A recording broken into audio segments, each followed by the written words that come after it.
আসসালামু আলাইকুম রহমতুল্লাহ। আজও এগ্রোর পক্ষ থেকে আপনাদেরকে শুভেচ্ছা ও স্বাগতম।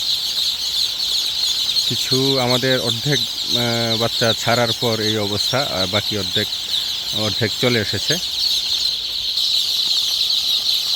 আলহামদুলিল্লাহ, বাচ্চার কন্ডিশন কিছু ছাড়ার পরে বুঝতে পারলাম বাচ্চার কন্ডিশন আলহামদুলিল্লাহ ভালো আছে।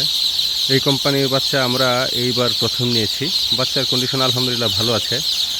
কিছু কিছু খামারি ভাইদের মুখে শোনার পর আসলে মূলত এই বাচ্চাগুলো নেওয়া এবারই প্রথম। দেখা যাক, বাচ্চার এভারেজ গড় ওজন আমরা মেপেছিলাম 30 থেকে 40 গ্রাম ওজন আছে, ওয়েট আছে। আমরা আপনাদেরকে দেখাচ্ছি ওয়েটগুলো বাচ্চার। আমাদের বাচ্চা আনলোড করা হচ্ছে।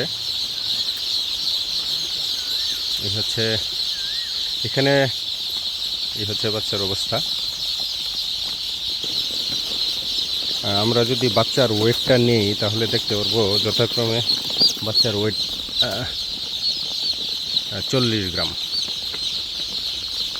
গ্রাম আছে। আজিজুল, এই যে 30 গ্রাম,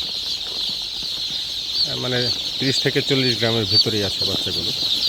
বোঝা যায় যে বাচ্চা ভালো হবে।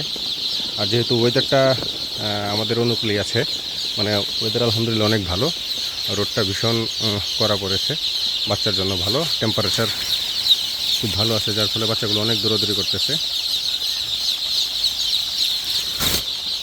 এই বাচ্চাগুলো ছাড়ার পর আমাদের পরবর্তী কার্যক্রম হচ্ছে পানি দেওয়া। আমরা এখানে স্যালাইন পানি দিব। আমরা কীভাবে আমাদের ঘরোয়া স্যালাইন পানি তৈরি করি আমরা আপনাদেরকে আজকে দেখাবো।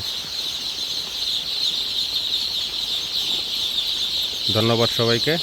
আসসালামু আলাইকুম।